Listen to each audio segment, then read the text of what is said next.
Un petit point de réflexion sur la paracha de la semaine qui tissa.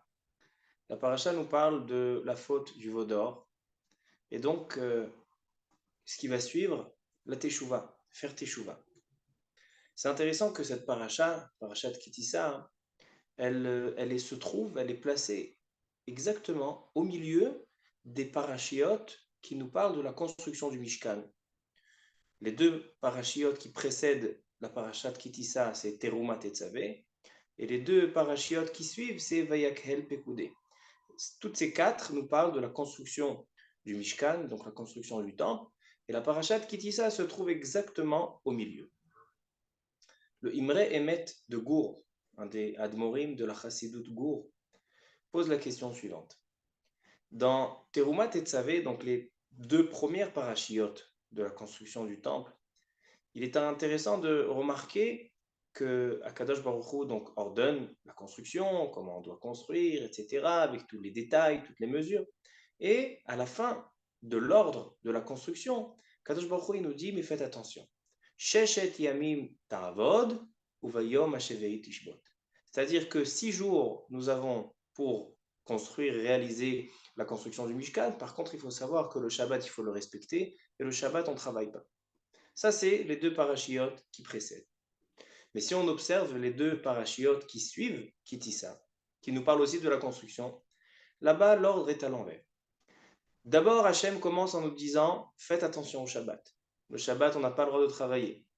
Et après, vous avez 6 jours de travail, et donc il va détailler l'ordre de la construction du Mishkan. Demande le Imre Emet de Gour, pourquoi cette différence? Pourquoi les parachiotes qui précèdent Kitissa, on ordonne la construction, puis après, on donne l'ordre et l'interdiction de travailler pendant Shabbat. Et les parachiotes qui suivent, on a d'abord la mise en garde sur le Shabbat, et après on a la construction. Pourquoi cette différence? Nous dit le Imre Met de Gour la réponse suivante. Là, il s'agit avant la faute, du Cheta Egel, du veau d'or, et là, il s'agit après la faute. Là, il s'agit quand ils étaient encore tzadikim, et là, il s'agit quand ils sont maintenant Baal Teshuva. Et j'explique. Il dit le Imre Emet que lorsque un homme, il est tzaddik, c'est-à-dire qu'il est tzaddik de naissance, il n'a jamais fauté, il est toujours dans le bon chemin. Cet homme-là, il est comme nos patriarches au mont Sinaï qui ont dit Naase venishma. Naase venishma veut dire on fait et après on demande à voir Hachem, après on demande à voir les belles promesses, etc. Pourquoi on le fait? Parce qu'on est idiot, on fait pour rien? Non. On fait parce qu'on a une émouna en nous qui est innée, qui est pure, qui n'a pas été endommagée, qui n'a pas été abîmée depuis nos patriarches qui nous ont mis en nous cette émouna, qui nous ont gravé en nous, dans notre cœur cette émouna. Donc on ne pose pas de questions. Donc on fait naase et après on fait nishma. Mais lorsqu'il s'agit d'un Baal Teshuvah, quelqu'un qui a fauté, et que on voit que cette émouna a été quelque part assez abîmée, alors maintenant, cet homme-là, on a besoin d'abord de lui renforcer sa émouna, d'abord de lui renforcer ses bases, d'abord de lui travailler, de lui expliquer quelle est la gravité de ses actes, quelle est l'importance de choisir le bon chemin. Et ensuite, donc d'abord Nishma et après Naase. Ça, c'est la différence entre un tzaddik de naissance et un Baal Teshuvah. C'est que le tzaddik de naissance, il est Naase Venishma, il est en mesure de faire, même s'il n'a pas encore entendu les raisons et les récompenses. Mais celui qui est Baal Teshuvah, qui a fauté, alors donc chez lui, on a besoin de travailler le Nishma, et après il passera à l'action. Il dit le Imre de Gour, c'est pour ça qu'on a cette différence entre avant la parachat Kitissa et après la parachat Kitissa. Avant la parachat Kitissa, où il s'agit d'une personne qui n'a pas encore fauté, ce sont nos Avot Akdoshim, après le mont Sinaï, après le don de la Torah, les 10 commandements, ils n'ont pas fauté, ils ont une émouna en eux qui est complètement pure. Alors chez eux, il dit Hachem, construisez, faites la construction. Et à la fin, faites le Shabbat. Le Shabbat, c'est le jour de la émouna. Le jour où on se repose, on arrête le travail pour pouvoir s'unir avec la émouna en Hachem, profiter de la Shrina. Le Shabbat qui est Me'en Olam Haba, qu'il symbolise, il est semblant du Olam Haba, là où on n'a plus de travail, on a fini, on est arrivé à aboutissement.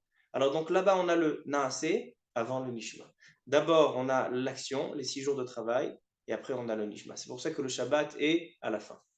Par contre, quand il s'agit d'après le Monsid, d'après la faute du Cheta Egel, après Parashat Kitissa, Alors là, c'est inverse. D'abord, Akadosh Baruch Hu, il nous dit d'abord, faites le Shabbat. Faites attention au Shabbat. Pourquoi il faut faire attention au Shabbat? Pour pouvoir que vous allez connaître Akadosh Baruch Hu. Vous allez profiter de sa Kedusha, etc., de s'imprégner de sa Kedusha. Et après, quand vous allez renforcer bien votre Emouna, vous pouvez passer à l'action. Ça, ce sont les paroles du Imre de Go. Je pense qu'on peut tirer un très très bel enseignement, très important pour chacun de nous, pour la vie de tous les jours. Chacun de nous, on n'est pas ni tzaddik, ni Baal Teshuvah. Pourquoi? On est les deux ensemble. Il y a certaines choses qu'on est tzaddik depuis la naissance. Il y a certaines choses, on mange kasher depuis la naissance, on fait Shabbat depuis la naissance. Mais il y a certaines choses qu'on est Baal Teshuvah. Certaines choses comme le Lashon Hara, certaines choses comme la colère, certaines choses comme l'orgueil, certaines choses comme l'étude de la Torah. On tombe et on reprend, on tombe et on reprend. Alors chaque juif, il a une part de lui qui est d'une part tzaddik de la naissance, mais d'une autre part, Baal Teshuvah. Alors qu'est-ce que ça nous importe? C'est que exactement comme dit le Imre Emet, c'est comme ça qu'on doit agir. C'est-à-dire les choses qu'on est tzaddik depuis la naissance, des choses qu'on fait depuis la naissance, qu'on pratique depuis la naissance. Alors donc qu'est-ce qu'on doit faire à notre niveau? On est naaseh venishma, on est en mesure d'ajouter si on fait bien le Shabbat, alors on va ajouter encore et apprendre les halachot Shabbat et connaître tous les halachot Shabbat et faire encore du surplus et étudier le Shabbat. Naaseh venishma. On ne demande pas à savoir la récompense, on ne demande pas à savoir quel est le but, etc. Ça viendra plus tard. Mais d'abord, on est dans l'action. Mais les choses qu'on est Baal Teshuvah, les choses qu'on est faible, les choses que ça nous arrive de temps en temps de tomber sur ces choses-là et de ne pas respecter ces choses-là, même si on se reprend, il est important que dans ces choses-là, de commencer par le Nishma et après le Na. C'est-à-dire quelqu'un qui, par exemple, il est faible dans la mida de la colère, il est faible dans la mida de la gava.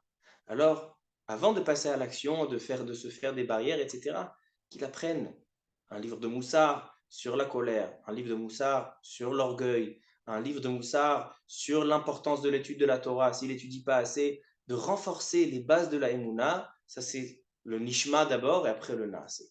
C'est exactement l'enseignement, étant donné que l'homme est un petit Mishkan, l'homme c'est un temple, parce que Kadosh Baruch Hu il dit il n'a pas dit faites-moi un temple et je résiderai dans ce temple-là. Il dit faites-moi un temple et je résiderai en vous. Chaque juif, il sert en tant que temple pour la Shekhinah.